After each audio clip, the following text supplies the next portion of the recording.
वहीं संविधान दिवस पर पानीपत में भी एक खास कार्यक्रम हुआ। इसमें विद्यार्थियों को संविधान की आत्मा और भूमिका की अहमियत समझाई गई। इस कार्यक्रम में मुख्य अतिथि शिक्षा मंत्री महिपाल ढांडा थे। गौरतलब है कि हमारे देश की सरकारें संविधान में दिए गए दिशा निर्देशों के अनुसार ही चलती हैं।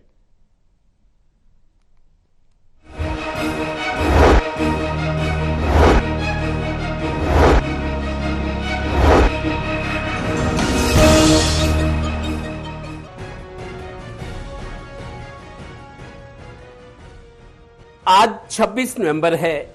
इस दिन को 2015 से संविधान दिवस के रूप में मनाया जा रहा है। इससे पहले इसे नेशनल लॉ डे कहा जाता था। ये भी सच है कि आज संविधान हमारी सियासत में एक बड़ा सियासी हथियार बन गया है। संविधान का नाम लेकर और संविधान हाथ में लेकर अलग अलग तरीके से इसकी व्याख्या और सियासी हमले हो रहे हैं। खैर, संविधान दिवस पर पानीपत के एसडीपीजी कॉलेज में एक गोष्ठी रखी गई। कॉलेज के प्रिंसिपल डॉक्टर अनुपम अरोड़ा ने विद्यार्थियों को संविधान का मतलब सरल शब्दों में समझाया। और कुछ बातें वर्णित हैं, वो सब जो उसमें लिखा है प्रियम्बल के अंदर, वो हमारी बेसिक स्ट्रक्चर है। तो पार्लियामेंट संविधान को बदल तो सकती है, लेकिन इस तरीके से नहीं बदल सकती कि जो बेसिक स्ट्रक्चर है उसका उल्लंघन हो। और यदि पार्लियामेंट ने संविधान को बदला तो बेसिक स्ट्रक्चर का उल्लंघन हुआ या नहीं हुआ, इसका निर्णय कौन लेगा? वो सुप्रीम कोर्ट लेगी। कार्यक्रम में मुख्य अतिथि प्रदेश के शिक्षा मंत्री महिपाल ढांडा थे। एक अच्छे राजनीतिक वक्ता माने जाने वाले शिक्षा मंत्री महिपाल ढांडा संविधान को यूं समझते हैं।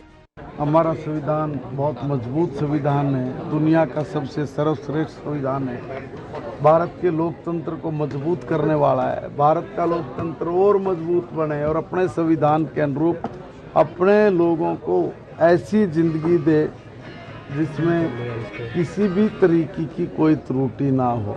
गौरतलब है कि मंत्री महिपाल ढांडा दुनिया में संविधान को उपयोगी ना समझने और इसका बेजा इस्तेमाल करने वाले देशों के बारे में ये राय रखते हैं। दुनिया में जिस भी देश की राजनीतिक सोच कमजोर होगी, वहाँ पर संविधान कुचले जाते हैं, वहाँ लोगों के अधिकार कुचले जाते हैं। और जिस भी देश की राजनीतिक सोच मजबूत होती है, वो देश सारी दुनिया में अच्छे के लिए और आगे बढ़ते हुए सबके कल्याणकारी जीवन की कामना करते हैं। और अब एक अफसोसजनक बात वो ये कि पानीपत के सबसे चर्चित और व्यस्त लाल बत्ती चौक पर शहर के विद्या वाटिका वर्ल्ड स्कूल संचालक ने अपनी ओर से लाखों रुपए खर्च करके यहां भारतीय संविधान चौक बनाया था। यहां से नगर निगम दफ्तर 100 गज की दूरी पर है। पानीपत शहरी के बीजेपी विधायक का दफ्तर भी 100 गज दूर और इसके सामने 20 गज की दूरी पर जिला कांग्रेस दफ्तर है।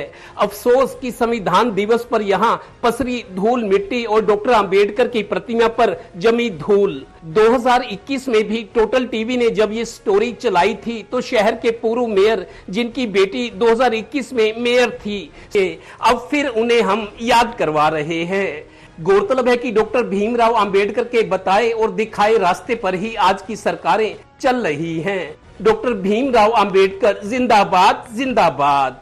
सहयोगी डिम्पी मल्होत्रा के साथ Devendra Kathoria, total news, Panipat bureau.